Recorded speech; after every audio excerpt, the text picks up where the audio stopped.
दोस्तों, सबसे पहले सब्सक्राइब करें, नोटिफिकेशन बेल दबाएं और सबसे पहले वाली ऑप्शन ऑल करें, जिससे हमारी आने वाली नई वीडियो की नोटिफिकेशन आपको फ़ौरन मिल जाए। जय श्री राम भक्तों।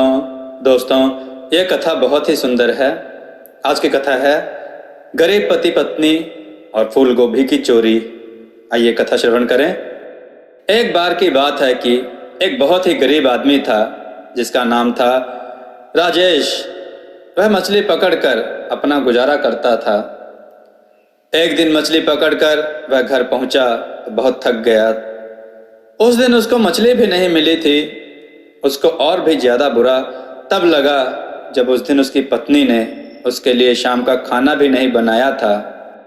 वह बोली, आज मैं खाने के लिए सारा दिन इधर उधर तो देखती रही और बनाने के लिए मुझे कुछ भी नहीं मिला।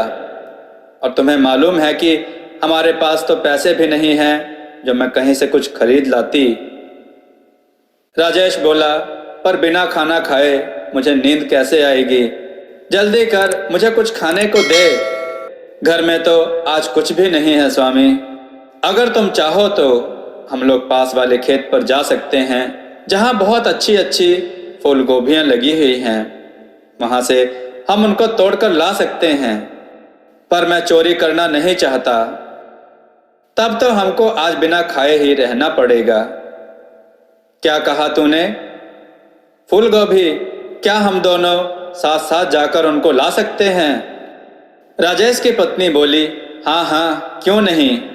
कोई हम लोगों को देखे नहीं, इसके लिए हम ऐसा करेंगे कि एक आदमी एक तरफ से जाए और दूसरा दूसरी तरफ से।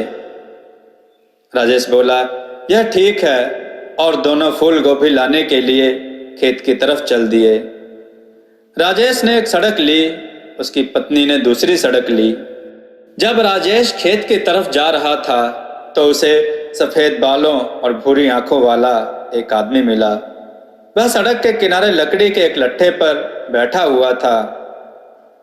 राजेश ने उसको देखकर सोचा, यह अजनबी यहाँ बैठकर क्या कर रहा है?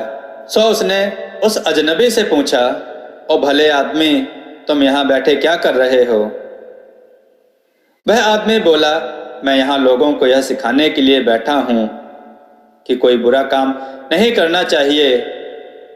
राजेश ने तुरंत सोचा, ओ मेरे भगवान, यह तो लगता है कि मुझे ही इशारा करके यह कह रहा है।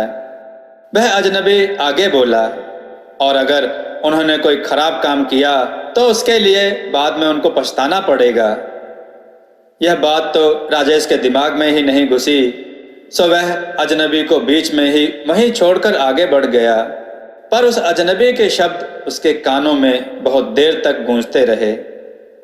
खेत पर पहुंचने पर उसको एक स्त्री का साया वहां घूमता हुआ दिखाई दिया। वह उस खेत के मालिक की पत्नी का साया था। राजेश ने उसको देखा तो वह डर गया। वह बोला, खेत के मालिक की पत्नी का साया? उफ, मैं तो यहां से तुरंत ही भागता हूं। और बस राजेश वहां से तुरंत ही भाग लिया। वह पौधों, गड्ढों और हौजों को फांदता हुआ भागता चला जा रहा था। वह भागता भागता सीधा घर पहुंचा। उस अजनबी के शब्द अभी भी उसके कानों में गूंज रहे थे। उसके लिए बाद में उसको पछताना पड़ेगा।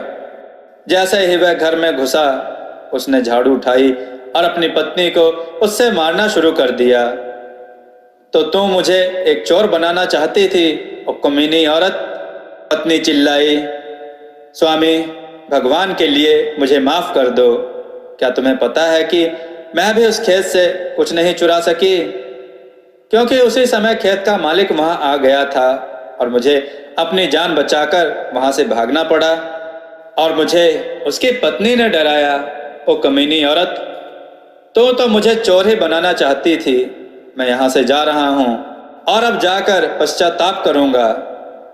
और वह वहां से भाग लिया, उस अजनबी को ढूंढने के लिए जिसके शब्द अब तक उसके कानों में गूंज रहे थे कि उसके लिए बाद में उनको पछताना पड़ेगा। उसने जल्दी ही उस अजनबी को पकड़ लिया और जाकर उसको अपनी सारी कहानी कह सुनाई। अजनबी बोला, हाँ राजेश, यह तुमने ठीक किया कि तुम मेरे पास चले आए, पर मैं तुमको यह बता दूं कि वह साया जो तुमने खेत पर देखा था, वह साया खेत के मालिक की पत्नी का नहीं, बल्कि वह तुम्हारा अपना ही साया था। और क्योंकि तुम खराब काम करने जा रहे थे, इसलिए तुम उस साये को पहचान नहीं सके। आओ, तुम मेरे साथ आओ, तुम तो मेरे सबसे अच्छे दोस्त और मेरा दायां हाथ हो जाओगे। मैं भगवान हूँ, इस सृष्टि का पालनहार हूँ। और राजेश उस अजनबी के पीछे चल दिया। दोस्तों, आपको यह कथा कैसी लगी? अपने विचार और सुझाव कमेंट में जरूर दें। हमारी कथाओं को लाइक करें, हमारे चैनल को सब्सक्राइब करना ना भूलें। हमारी कथाओं को शेयर जरूर करें, जिससे लोगों को अच्छा ज्ञान प्राप्त हो। जय श्री राम भक्तों।